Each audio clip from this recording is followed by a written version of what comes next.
This place impresses me every time I come here. It's so magnificent, but still so elegant. We'll just wait here. We don't want to cause any extra trouble for you. Ayaka wouldn't mind. Honestly, even if we did come with you, we wouldn't know what to say or do once we were inside. So we'll just leave you to it. All right then, we won't be long. And then we belong. This place is occupied by a different quest. And by a different quest, I mean ayatos. Let me see that big hunk of a man. So I could finish.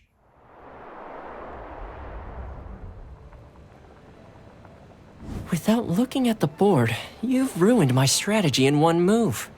Amazing. Now what should I do next? Ayaka, Toma, it's us! Hey guys, it's been a while. If you're looking for my lady, I'm afraid she's not here right now. Oh?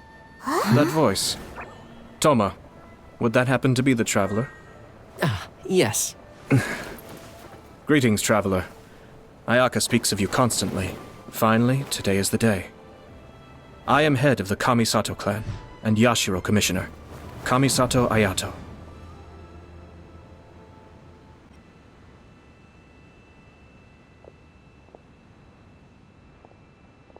Greetings, both. I have long been indebted to you on my sister's behalf. Finally, I have the chance to express my profoundest gratitude to you in person. Ayaka is out today. If you are here regarding anything related to the Kamisato clan, you are quite welcome to discuss it with me instead. Oh, hi! Your flattering words flatter us. Please excuse the suddenness of our visit, for it is most improper etiquette. Why on earth are you talking like that? Well, he seems like a pretty powerful person. He's already working his way up Paimon's list of people to never mess with. Look! As soon as he stands up, the whole atmosphere in the room changes, and it feels like you gotta be super polite. You shower me with praise undeserved, my little guest. There is no need to be quite so formal. This is a private residence, so please, relax. Oh, good. 'Cause that whole spiel was really tiring just now. Alright, now that that's over, Paimon's just gonna ask the question. So adaptable, Paimon. We heard a rumor that Kujo Kamaji and Hiragi Chisato are gonna get married soon. Do you know anything about that? Oh? I wouldn't have thought you'd heard about that yet. As it happens, we've crossed paths with both of them. I see. Well, it's true.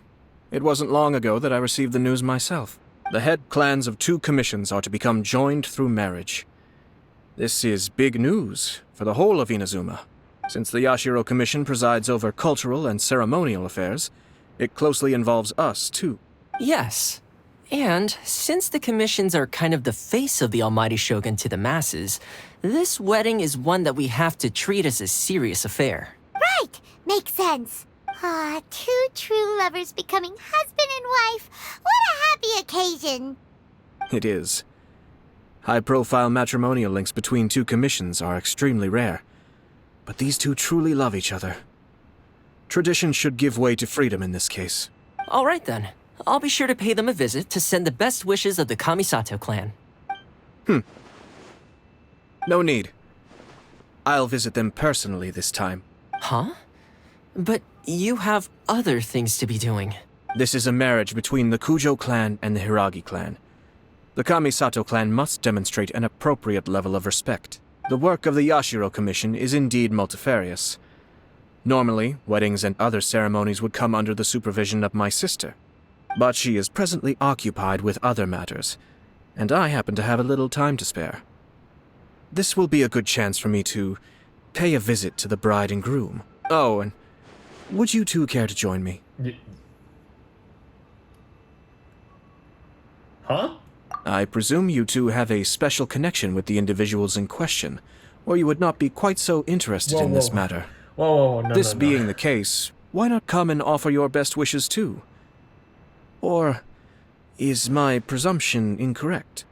Oh, it's not as interesting as you make it sound. No special connections here. Super ordinary ones, actually. Yeah. We just agreed to help deliver a letter this one time, that's all. Although wait, does that mean we helped make this wedding happen? Paimon, please. Romantic relationships are determined by fate. Huh? Right, Toma? Right, Ayaka? Who's not here? Alright then. But still, let's go see him. I cannot thank you enough. Your mere presence shall surely mean we are spared the futile pursuit known as small talk. Wait, you're the Yashiro commissioner, but you can't do small talk? Small talk is a chore. Of course, there are some people in the world who quite enjoy doing chores, but I am not one of them. Toma, I'm heading out with my 2 guests now. I'll leave the residence in your capable hands. Not a problem. Take care, my lord.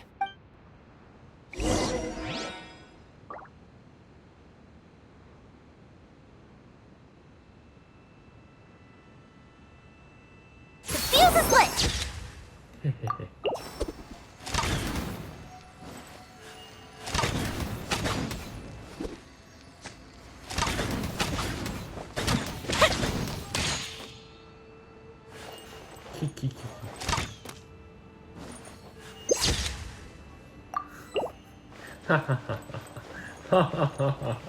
Where is the back?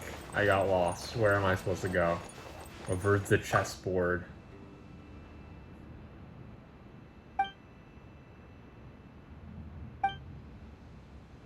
What is he like? You know what? Never mind.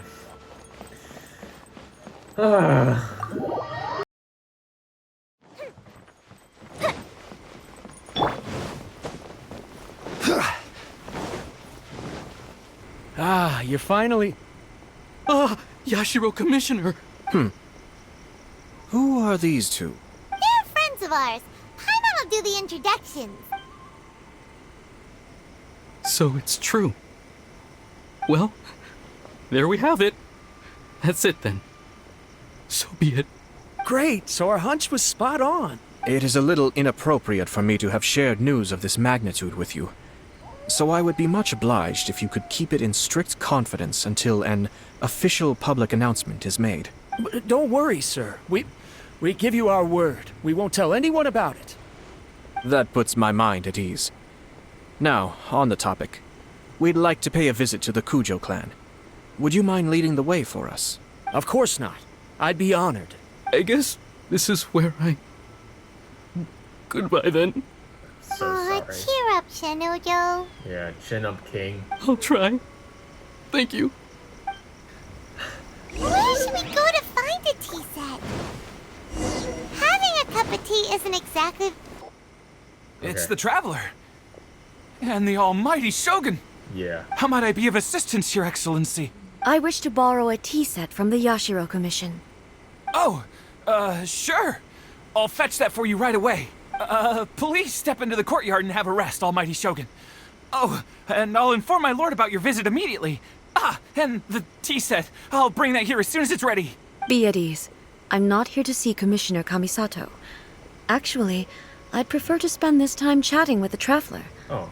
Please, fetch the tea set at your convenience. No. I am your humble servant. I daren't think of my own convenience when the almighty Shogun graces me with her presence. I'll deal with it right away. Well, it's not often we have the chance to chat. I'm sure you must have a lot of questions. Was it really you that tea master used to serve? Right. Paimon wanted to ask that too. The almighty Shogun that he described didn't sound anything like you at all. Was it your sister? I seldom had the time to drink tea. Any free time I had was spent practicing martial arts. So, in the vast majority of cases, the one he made tea for was the former Electro Archon, who was also my sister, Raiden Makoto. That was correct. He may well Paimon. have had an inkling about there being 2 Raiden Shoguns, but he always acted as if he was completely unaware of it. The philosophy of life that he shared with us just now, that was Makoto's view on reality. She always saw things that way. You and Makoto had pretty different views, huh? Indeed, we did. It was the biggest difference between us. In her eyes, the most precious things in this world were dreams. The yearning for a better future held by living beings. Ambitions, right? They are similar, but not identical. When you came charging into the plane of Euthymia, I saw human aspirations light up the sky far above in the form of countless stars. This somewhat shook me.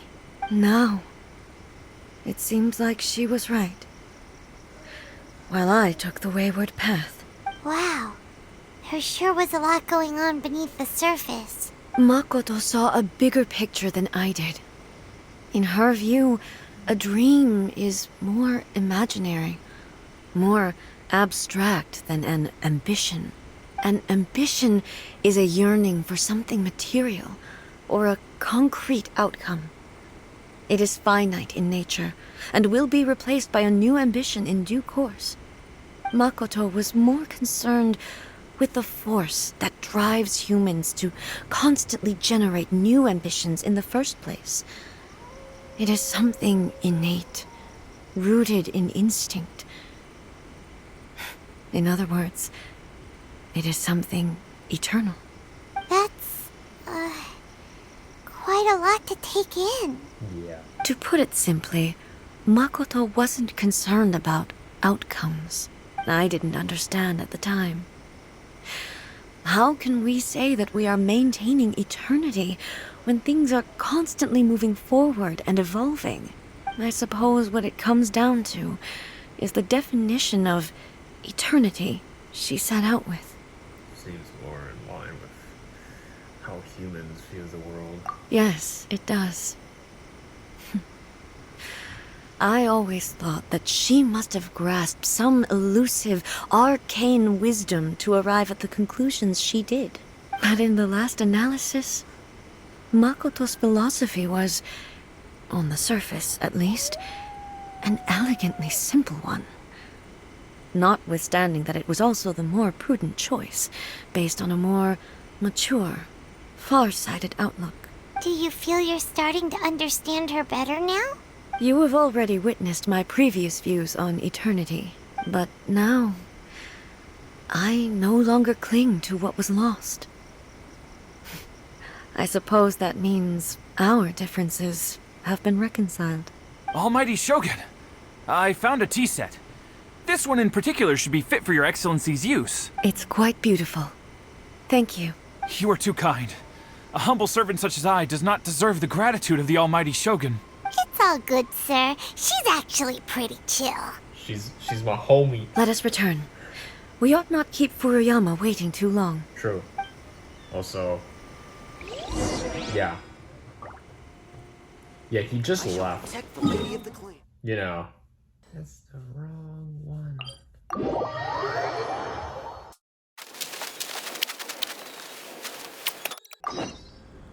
Oh.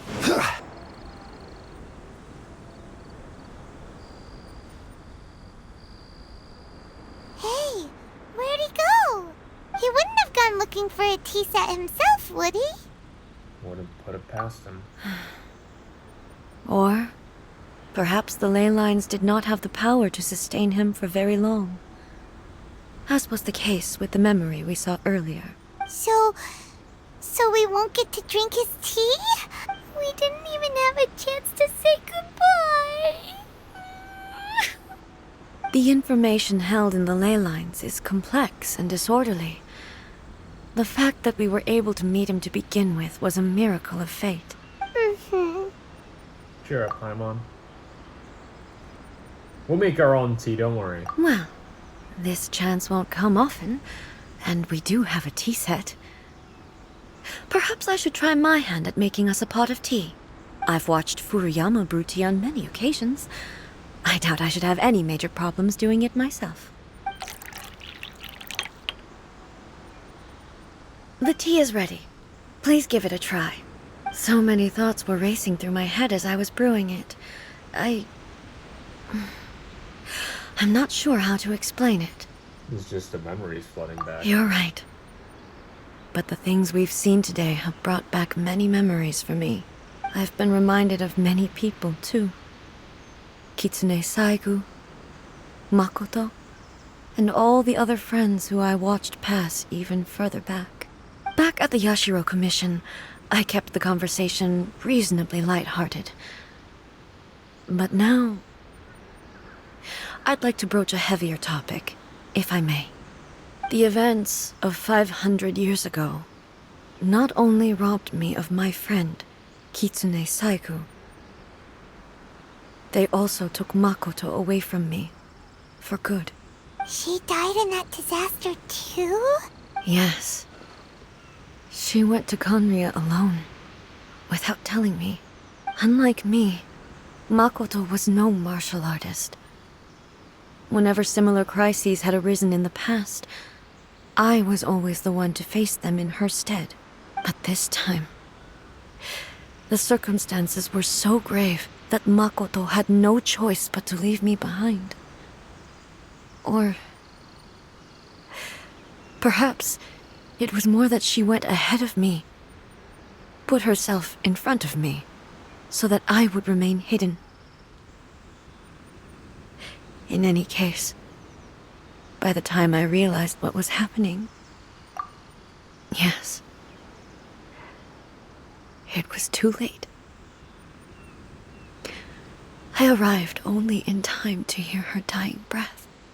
She had already lapsed into unconsciousness by that point, so all I could do was enter into her mind.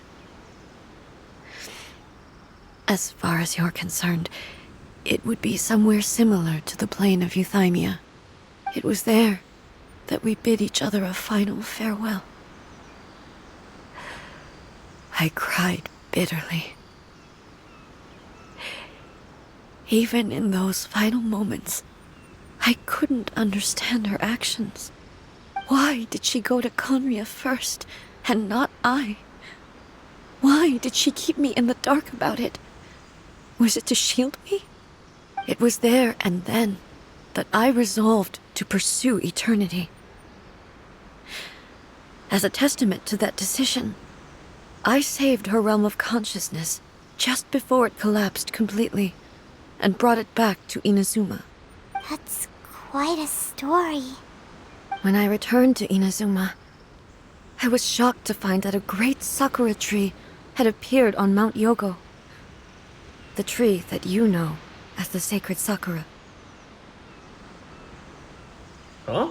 That's exactly what everyone back then told me as well. That it had existed since time immemorial. They were so matter-of-fact about it, and couldn't at all understand what I was so surprised about. No one questioned it. And yet, its presence contrasted so starkly with the area as I remembered it. It seemed as if I was the only one to have noticed it appear suddenly out of thin air.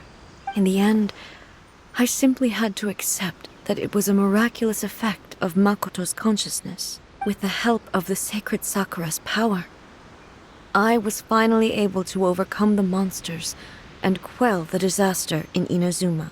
This is all really hard to understand. Kinda beyond Paimon's level. Simply put, Makoto's power somehow made that tree appear. Yes. She had such a great love for this land, and for its people. In this respect, I still do not compare to her. I once told myself that I would never speak of these events again. Facing the fact that she is gone is unbearably painful. But even the tea that is most bitter to the tongue, once swallowed, leaves some sweetness in the throat. And it's time I came to terms with it all. I know, the pain of separation too. Oh, while we're on the topic, since you experienced that battle in person... Have you seen my brother before? Brother? I had heard that you were looking for your family. You mean to say that he was somehow involved in the Conria disaster? Based on what we've learned so far, it seems so, yeah. I'm sorry. I wasn't there for the whole thing. By the time I arrived, the worst of the fighting was already over. And also, my mind was consumed entirely with the plight of Inazuma and the fate of those closest to me. So, I am afraid I can't help you. Oh, well, that's a shame. But it can't be helped, I guess. Boy, both of you have experienced great tragedy. With this last cup of tea, let us honor the Tea Master's memory. Thank you, Destiny, for giving us the chance to meet again. We should go. Let's keep following the traces. Very well. Based on my investigation so far, I believe this next pack of monsters should be the last.